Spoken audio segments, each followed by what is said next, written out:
Indoor air quality, or IAQ, is an issue that concerns schools across America. As schools focus on actions that will help improve student performance, the effects of the physical facilities, especially the quality of the indoor air, are receiving increased attention. According to a government report, over half of our nation's schools have problems with ventilation systems, moisture, and mold that can impact how easily and effectively a student learns. In addition, asthma is on the rise among school-age children, and indoor environmental problems often trigger asthma episodes. The IAQ Tools for Schools kit, developed by the U.S. Environmental Protection Agency, is designed to prevent and solve the majority of indoor air problems in schools with minimum cost and effort. Hello, I'm Deborah Terry. And I'm Keith Flippin.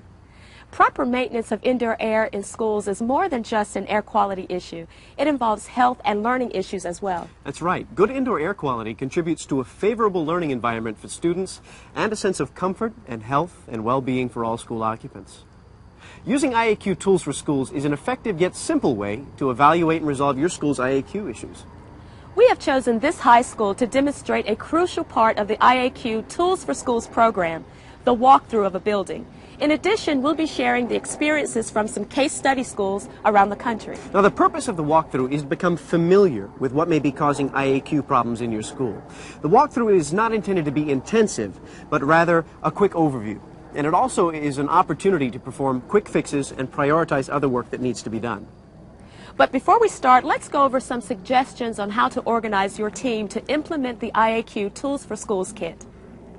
IAQ Tools for Schools recommends forming a team of 5 or 6 people. A good team might consist of the school principal, a school nurse, a teacher, the head of the facilities staff, a concerned parent, and possibly a school business official or public health official. The team designates a leader, the IAQ coordinator, and together they implement a management plan for the school. Now, it's important to involve and educate the entire school community. The kit contains samples of memos to use in the team's communication efforts. Once a team has been assembled, the first order of business is to educate or train team members on indoor air quality issues. Often a team does an initial walkthrough of the whole school to familiarize the team with IAQ issues. Once they're ready, the kit contains checklists that guide team members and other staff as they do more detailed inspections in and around the school. The goal of the checklists is to provide clear and easy activities that help identify, prevent, and resolve many indoor air quality problems. The team consolidates the information from the checklists to a checklist log. This data helps the team prioritize IAQ problems during a final walkthrough. Many schools, like this one, are initiating the IAQ Tools for Schools program for the first time. This school was built in 1999 and houses 1,300 students and 100 staff members. This school's IAQ team chose to begin by doing an initial walkthrough of the building. Let's go inside and join them. Once the school initiates the program, the IAQ committee will go into action. The committee meetings serve as a way to organize the walkthrough and assign members of the committee specific duties, all a part of the team's IAQ management plan. The team's management plan is divided into 3 categories: assessing the current status of your school, performing repairs and upgrades, and final steps such as establishing your school's IAQ policy. The walkthrough is an important way to assess your school's IAQ status. Other information that should be gathered by the team to make starting an IAQ program easier include getting a map or blueprint of the school, counting the number of staff and their job category. You'll need this information to distribute checklists to the staff, and gathering the names and contact information for any outside contractors the school uses, such as maintenance staff or heating, ventilation, and air conditioning contractors. Once you understand the basic principles and factors that influence indoor air quality in your school, you will notice that there are 2 kinds of specific activities: the management of pollutant sources and the use of ventilation for pollutant control.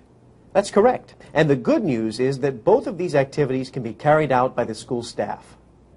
While some schools wait until the initial parts of the plan have been completed, other schools have had success jump-starting their program by beginning with a quick walkthrough. Often a team is able to take immediate action where the potential problems are obvious and easy to correct. The kit is flexible. You can conduct a walkthrough at the beginning or in the middle of the process. The exterior walkthrough will include areas from the ground up to the roof and the attic. You may want to have someone who's familiar with these areas assist you. Using a smoke pencil may help you determine the flow of air.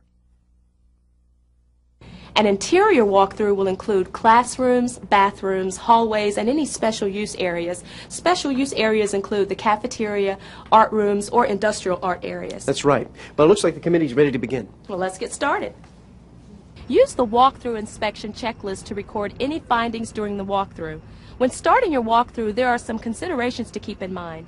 Indoor air contaminants can originate within the building or be drawn in from outdoors. That's right. Begin the walkthrough outside. You're looking for anything which might impact the air indoors. Considerations should include ventilation intakes, outdoor sources of pollution such as vehicle exhaust or pesticides, site drainage, holes in the building shell, and evidence of pests. Use the checklist to guide your inspection. Take note of any relevant observations on this sheet or on a plan of the school. Keep garbage dumpsters, idling cars, trucks, and school buses away from doors, windows, or outdoor air intakes. The same rule applies to painting, roofing, or maintenance jobs taking place at the exterior of the building near outdoor air intakes. You risk having pollutants entering the building and possibly affecting the occupants. Repairs and renovations should be done when students and staff are not at the school. Listen, do you recall the problems the first case study school discovered as a result of their walkthrough? Right. Well, I tell you what, before we continue our walkthrough, why don't we look at the issues they faced and how they dealt with them?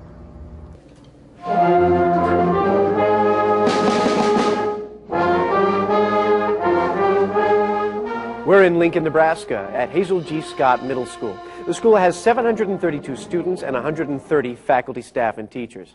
After the school was completed and occupied in 1996, the teachers and students smelled a foul odor inside the school, and Principal Annie Scott was looking for solutions. In 1996, when we entered this building, first began to occupy it, I think it was the first week, this foul odor was evident in my office and in Section A of the building. That includes the health office, the multipurpose room, the cafeteria, and the outer office. And we couldn't find the source of the odor. I contacted the district maintenance department. They came out. They tried to find the source. They couldn't find the source. With the odor issue that Scott Middle School was facing, Principal Annie Scott knew something had to be done. After receiving an invitation to an IAQ Tools for Schools workshop, Principal Scott attended with the hopes of finding a solution. Once we started implementing the kit, the staff understood that we were addressing their issues. Issues like temperature control, flow of air, heat, that kind of a thing. They knew then, they had concrete evidence that we were working on their problems. We had theorized that possibly sewer gas was getting into the building because it was getting drawn in through the fresh air intake on the HVAC unit on the roof. And we did, in fact, find that there's a flexible pipe that was on top of the stack. It had been blown off by the wind. They noticed some problems with asthma, with an increased use of inhalers, and it seemed like a high number of students using inhalers. We've also had problems with students with fatigue, with stomach aches, a lot of just general malaise complaints. In addition to the respiratory problems, the temperature in some rooms of the building had extreme fluctuations from too cold to too hot in the summer and winter months. Some areas, especially the band room, were affected by a lack of air flowing. So how was the team able to solve the problems found as a result of the walkthrough? We made a recommendation for them to recalibrate the carbon dioxide sensors on the return air. The vocal music room did have high levels of CO2 when we did our walkthrough. So essentially we told them to lower the set point on the carbon dioxide sensor. What that does is it allows the system to introduce more fresh air into the room to help bring down carbon dioxide levels.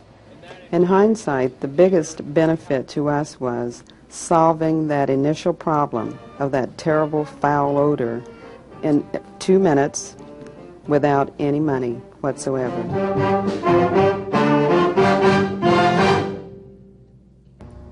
It's amazing how a simple fix can make such a huge difference in indoor air quality. IAQ issues that originate on-site are easier to control than other sources. Origins of air contamination are not always located on the ground, so be sure to take a look around. There's something else we haven't discussed.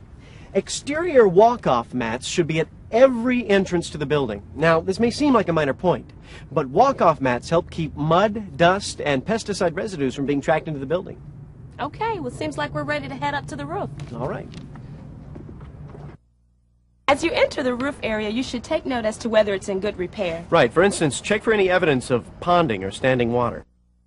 You should perform an inspection of the heating, ventilation, and air conditioning units. The first item on the agenda is to be sure that the unit is on and air is flowing into the outdoor air intakes. Now's a good time to show you 3 important things you should look for when examining your ventilation system. To begin with, your dampers are open and your intake screen isn't blocked and hasn't become clogged. That means that outdoor air is free to flow into your system. Also, your ventilation filters are properly installed. Make sure your air filters are clean and change them on a regular basis. All of these steps are very important because proper ventilation is necessary to dilute the polluted indoor air that people are breathing. Exactly. And if your ventilation unit is blocked in any way or is turned off for whatever reason, that may cause indoor air quality problems. The HVAC system controls temperature and humidity to provide thermal comfort. It also distributes adequate amounts of outdoor air to meet ventilation needs of school occupants and can isolate and remove odors and pollutants through pressure control, filtration, and exhaust fans. Use the ventilation portion of the HVAC walkthrough checklist when conducting the inspection. Are ventilation units turned on? Is air flowing into the outdoor air intakes? Are the outdoor air intakes open even at the minimum setting? Are there any birds' nests or droppings near outdoor air intakes? Are plumbing stacks or exhaust vents at least 10 feet away from outdoor air intakes? Problems on the roof can cause significant IAQ concerns.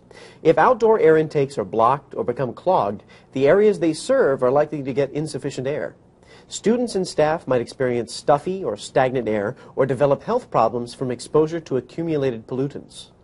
There is one more area that is a part of the exterior walkthrough. If your school has an attic, you should check for evidence of roof or plumbing leaks as well as animal or bird nests. That's right. Now, our next case study school experienced firsthand the effects of poor ventilation problems and roof damage. William Blackstone Elementary School is a 5-story building that was constructed in 1975. It has over 870 students and over 130 staff and faculty members. For years, indoor air quality has been an issue at Blackstone Elementary. When I came here, I began to feel ill myself, breathing, and I had a series of sinus infections which I had never experienced as an adult. I became very interested in the EPA program when Ms. Ruiz Allen brought it to my attention because I was experiencing health problems. I always had a cold or sinus infections, and every time I went to the doctor, the remedies he gave me, I followed through. The only way I could not follow through was at my job site. We used the kit to do 2 walkthroughs of the building, and we used the checklist included in the kit, and that helped us identify problems that we may not have thought of if we weren't using the kit. What were the specific reasons for volunteering to implement the IAQ Tools for Schools program at William Blackstone Elementary? One of the major issues within the Blackstone School is water damage materials, ceiling tiles, wall plaster. A lot of the issues are caused by a leaking roof. They also shared with me some concerns that they had in different areas of the building with regard to air quality and whether or not the air that they were breathing was affecting their health. We found pest droppings. We found a lot of dust, accumulated dust. And that is something that really, I think, was affecting not only myself, the staff, and the children at the Blackstone. The nurse made me aware of the large numbers of children that we have with asthma in our building that she knows because the parents have come in and let us know the problem. My son's been here for 3 years since kindergarten. He's in 2nd grade now. And in kindergarten, he was missing a lot of school because of his health. And constantly his asthma was acting up. And since I've been on Tools for Schools program, I've noticed that there was a connection between his health and the school. Now that the team had identified their problems, their next challenge was to complete the necessary repairs for the Blackstone School. This past summer, through the work of the Indoor Air Quality Tools for School team and documentation to our facilities department, we have a new skylight in the gym, we have a new masonry work on the C building. In terms of preventing water from coming into the building, the roof and the windows are a major concern for us, and the city now realizes, and the school department, that this building really needs to have some rehabilitation in terms of some new windows and the replacing of the roof. Blackstone Elementary is now in its third year of indoor air quality Tools for Schools implementation. I think that once we saw where the problems were, then we were able to put them in priorities of how to attack these problems and how to get them repaired. The team proved to themselves that the IAQ problems were not impossible to fix. Now student and staff members can breathe easier knowing that IAQ Tools for Schools is an important part of their ongoing efforts to sustain healthy indoor air quality.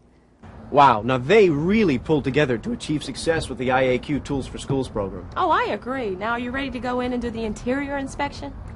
After you. Continue the walkthrough inspection inside. Now, you're looking for indications the ventilation system is functioning, signs of moisture damage, evidence of pollutant sources like mold or housekeeping supplies, general cleanliness, or anything which might impact the air indoors. Remember to use your checklist to guide your walkthrough and note any relevant observations on this sheet or on a floor plan of the school. Remember to use your senses on your walkthrough. As soon as you enter a room, smell for any unique or objectionable odors. Your sense of smell has about 20 seconds to pick up strange odors before it becomes dull.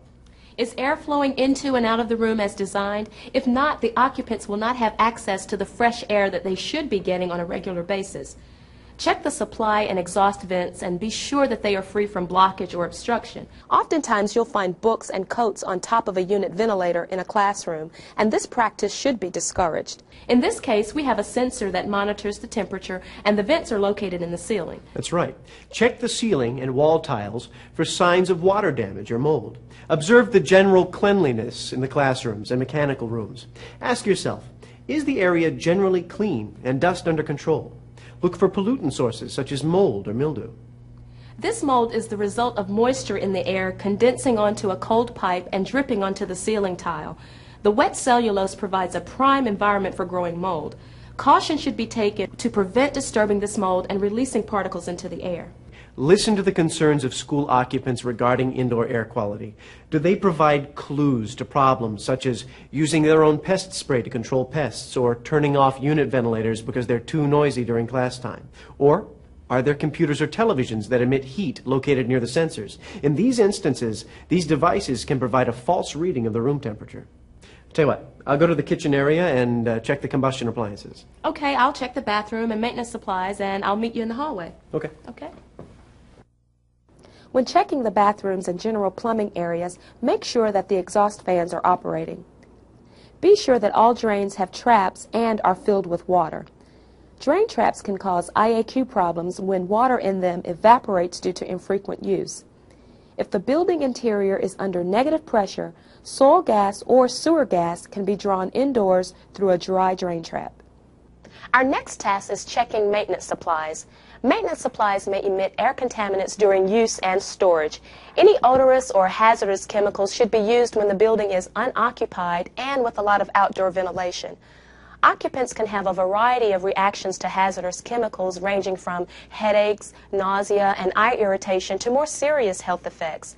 For this reason, air should be exhausted from chemical and trash storage areas, such as a custodian's closet, to avoid exposure to these pollutants. In the kitchen area, combustion appliances are potential sources of carbon monoxide and other gases. Carbon monoxide is odorless, yet toxic. So it's important that appliances are properly vented to remove combustion gases. Take notice of odors such as natural gas or cooking odors when first entering a location containing combustion appliances. Visually check exhaust components. Do appliances such as furnaces, boilers, or water heaters have flues? Inspect flue components for corrosion and soot. Do kitchen ranges or kilns have exhaust hoods? If inadequate combustion air is available to an appliance, air may be pulled or backdrafted down the flue, bringing gases into the indoors instead of exhausting them outside. There are two additional points to keep in mind. If your school building was built before 1980, check to see if the paint inside or outside is free from peeling or flaking. Children and especially pregnant women should not be exposed to lead dust particles during renovation or repair of surfaces that are painted with lead-based paint. Lead poisoning can affect children's developing nervous systems, causing reduced IQ and learning disabilities. Guidelines on proper removal of lead-based paint are available from the Occupational Safety and Health Administration, or OSHA. Refer to the appendix in the IAQ Coordinator's Guide for a list of resources. Right. You should also test for radon gas in your school. 1 in 5 schools has at least one classroom with elevated levels of radon. Its presence can go unnoticed because radon is a colorless, odorless, and tasteless radioactive gas that occurs naturally in most soil and rock. Radon can enter through cracks or other openings in the foundations. Because radon's decay products are also radioactive, they can cause lung cancer. Refer to the appendix in the IAQ Coordinator's Guide for more information on how to obtain materials on measuring radon levels. Before we complete our walkthrough, we want to share a story with you about another school. F.W. Edgerton Elementary School was built in 1957 in New London, Connecticut. It holds 400 students and 60 staff members. Anna James, the principal of Edgerton, was concerned when she noticed a high rate of asthma among students and faculty members. There seemed to be a disproportionate number of asthma cases at Edgerton School, both among students and faculty. And the Director of Public Health, Pamela Kilby-Fox, presented at one of our Administrative Council meetings. The IAQ team consisted of members of the school staff and community. Several years ago, a team of concerned citizens, business people, health directors like myself from the surrounding communities joined together in an effort to address some of these problems.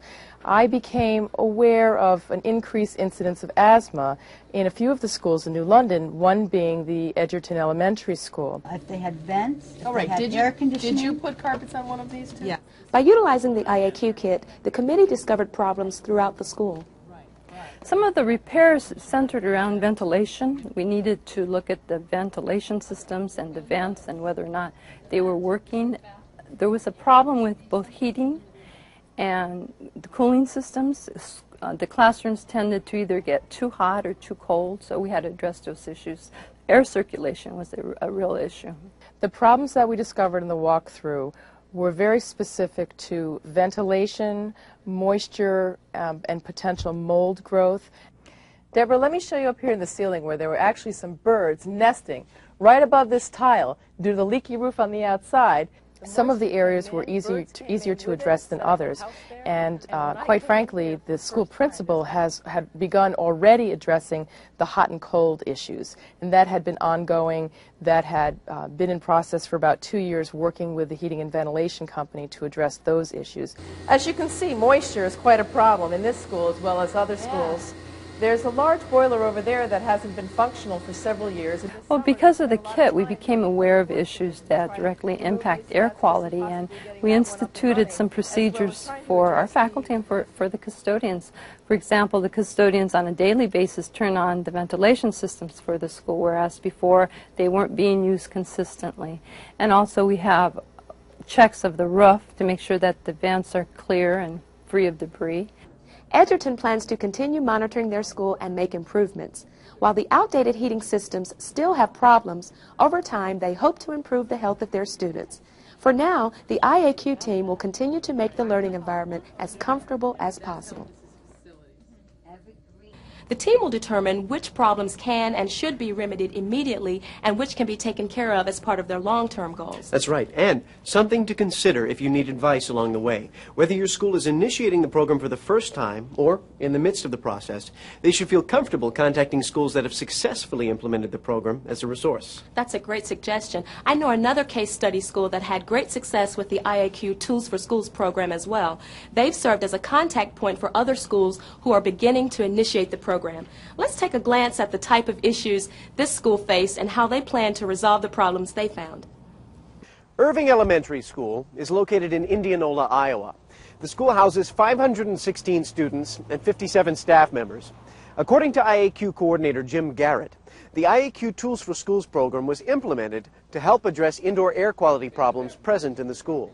The reason we decided to implement TFS was that we knew we had problems here in the buildings at the district with air quality, and we had been to a seminar and we saw this as an example that we could use, so we brought it home and read through it and proceeded to take the parts of it that we thought we could use the quickest And from there we started implementing a plan to go through our buildings, and our Irving building was our worst building, so we decided to start there.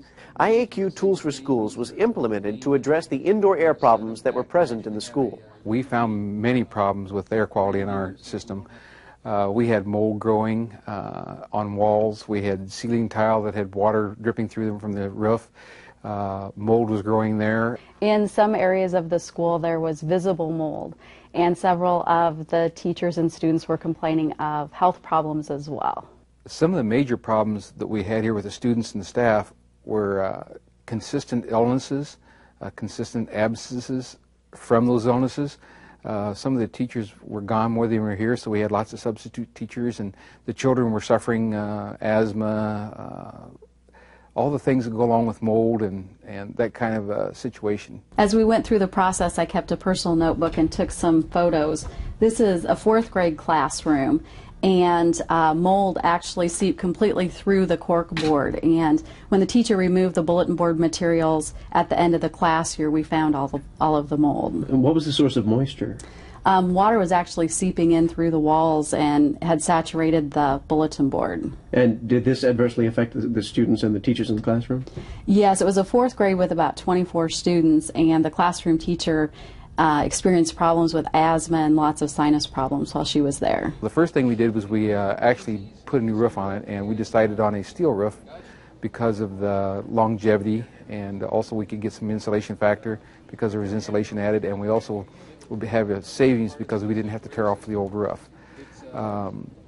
So we started at the roof, then we worked on the perimeter of the building, the brick and mortar type stuff, tuck pointing, sealing, washing down the brick and then sealing it so that we wouldn't have to deal with moisture in the future. Once we went through and updated all the heating, ventilation, air conditioning, put in all new windows, tore out all the ceilings, got rid of all the old mold, removed all the carpet and put it back. The thing that's really neat is that all those people that were sick are now healthy. The changes here at Irving have made a dramatic difference in students and in staff members. The students tend to complain less about asthma problems. As a result of implementing the program, Irving Elementary gained increased support from the community, which allocated the funds for the repairs. They were able to fix all of the indoor air quality problems that were discovered. Today we've seen some key items from the kit to assist you in getting started. We've shown you what to look for during your initial walkthrough, and we've shown you some real school situations that illustrate how IAQ Tools for Schools help them. Call the IAQ hotline or visit our website to get more information or to order a kit. The kit is free. To get more information about schools which have implemented the kit in your area, contact EPA. For additional information on indoor air quality, contact your local environmental agency or public health department.